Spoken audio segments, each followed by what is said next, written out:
Dear faithful in Christ, I know that we are all also waiting for a few words in English. Maybe just a quick comment. As of last week in Poland, we have a law which forces also the liturgical ministers to wear masks against virus. Only the celebrant is excused. So it may look strange to you, but unfortunately this is now what we have to do in Poland for I don't know how long. But let me focus now on what I said today in Polish. And I started by saying that in German we have a fairly well-known phrase, Vertrauen ist gut, aber kontrollieren ist besser. It means that it's better to control than to trust. So it's kind of contrasted. Trust is in contrast to control. And if we talk about control, then we usually think that we know a lot about a certain area we wish to control, about the necessities which are in that area, and in that way we can predict everything. So in that way there is nothing that can surprise us. And when it comes to trust, when it comes to belief, it's more like talking about chance, something that lacks certitude, something that is uncertain. And we all know too well that as humans, we like to be certain of things. We like to be in control of things. But our intuition is that when we move into trust, then we all lose that control of our mind, for otherwise gives us a complete certitude of our future and what is going to happen to us. And indeed, today we have gained a great knowledge about the world. It seems like almost we can really have control over everything. And many people really do have that attitude that now I don't need to believe anything because everything is already known. Everything can be known with certitude, and I have a complete control over my life. But it's not difficult to look around and see that it's really very deeply untrue and misleading, because we see how our human existence, how fragile it is.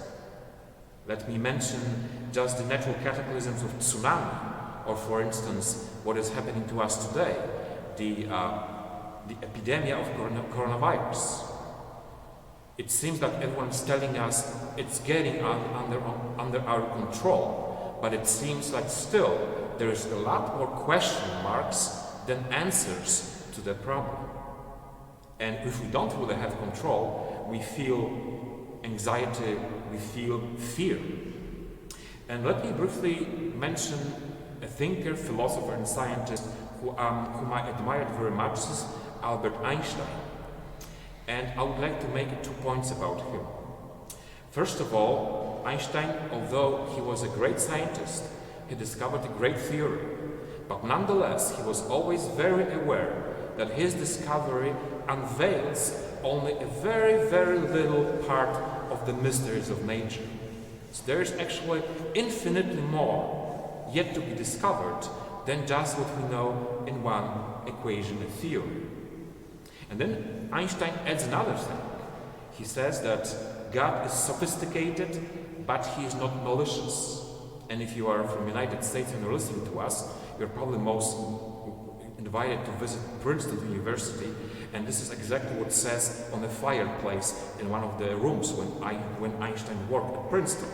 It says in German, God is sophisticated, but he is not malicious.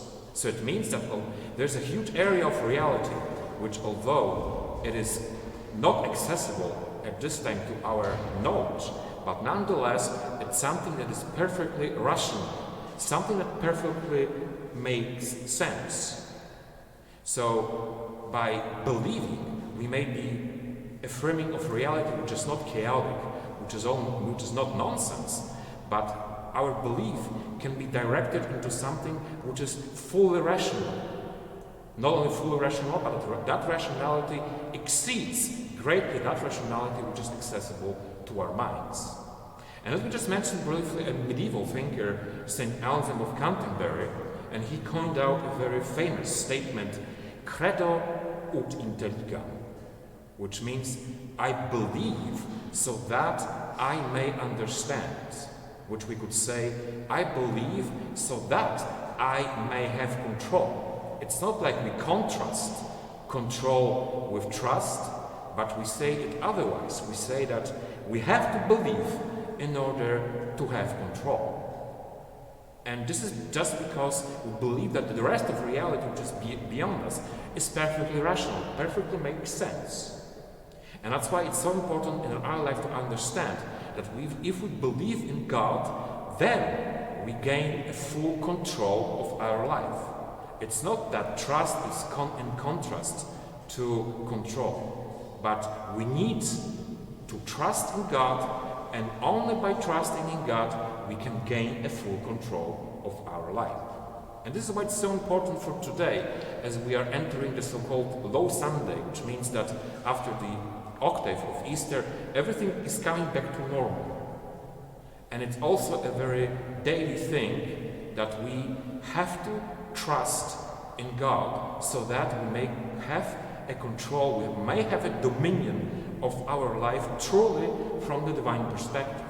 And that's why I think it's so fitting as this Feast of Divine Mercy, which makes so much stress on the trust in Jesus, comes also today with that very Sunday.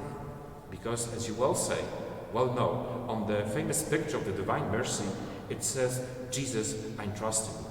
Then we can finish this little reflection by saying, Jesus, I trust in you, because only by trusting in you I can get full control of my life.